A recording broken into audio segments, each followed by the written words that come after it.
おはようございます。今日も絵を描きながら話していきます。今回は愚痴らない人生の始め方について話していますので、よかったら間も聞いてください。さて、それではやっていきましょう。今回は水彩画ですね。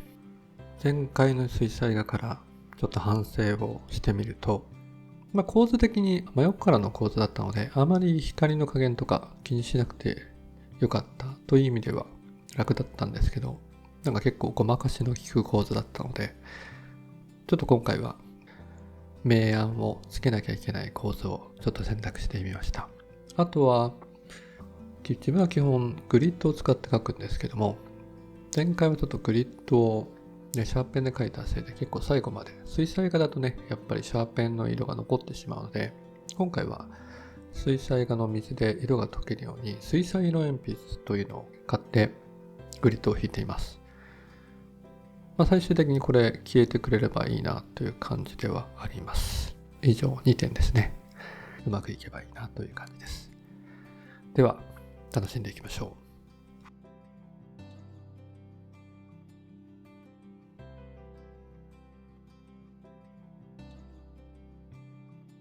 う。さて、それでは今日は愚痴らない人生の始め方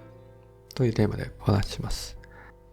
僕自身はそういう人生ではなかったんですけども、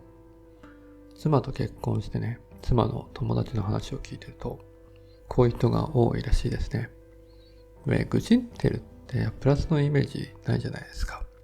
なので、あんまり愚痴っていきたくはみんなないと思うんですけれども、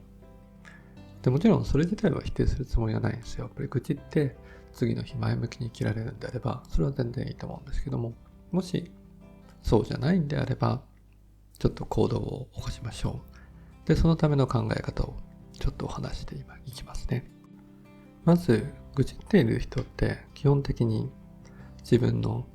今の置かれている状況とか、今置かれている人生が嫌なんだと思います。で、まず覚えておいてほしいのは、誰もその人生を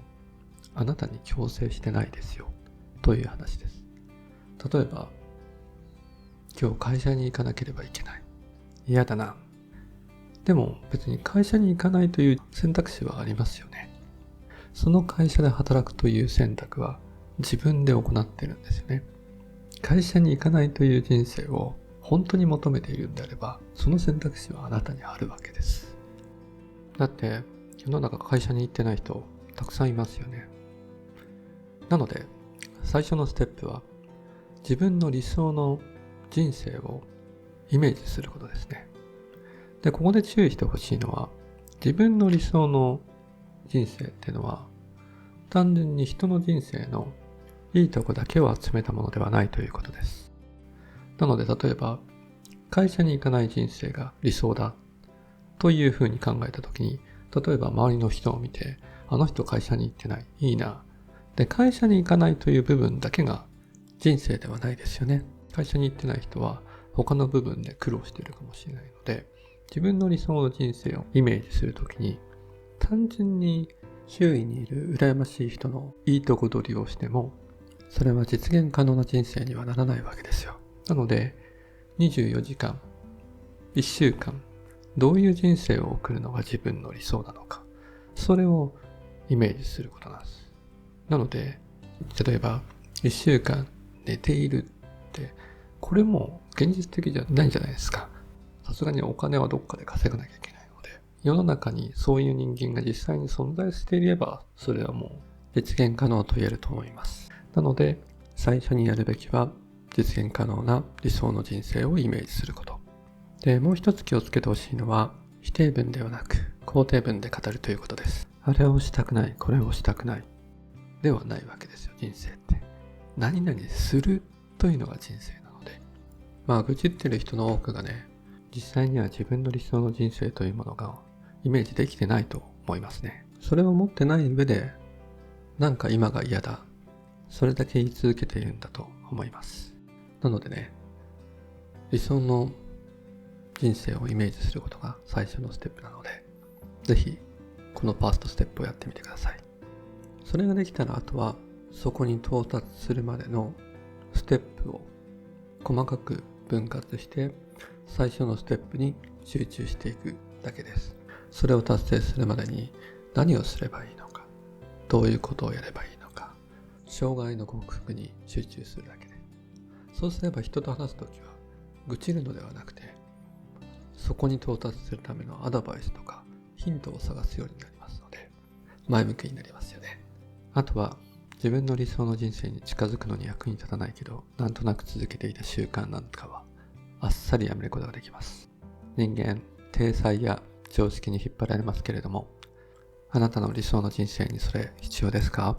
そんなことを考え直すきっかけになると思います。そうすると毎日楽しくなりますよ。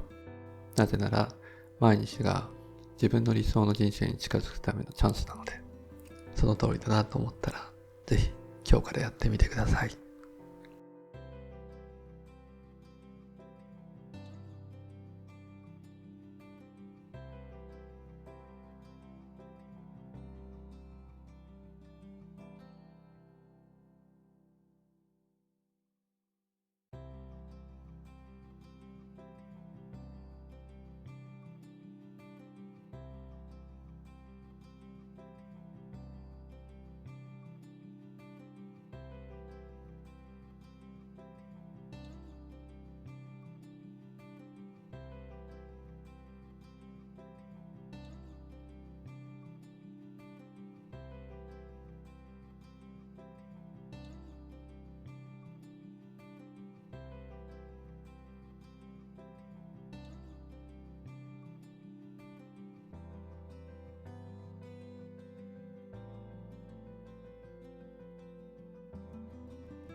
はい、今回はこんなところにしようかなと思います。結構肌の色はよくできたかなと思いますが、ちょっと改めて見ると目の高さとか若干構図が斜めに見えるような気がします。やっぱり水彩画はね、やり直しが効かないので、この辺が難しいなと思います。ちょっととりあえず回数を重ねないとダメですね。今回はそんなところで。では、よかったら一緒に絵を描きましょう。いいねやチャンネル登録も大歓迎です。ではまた次の動画で。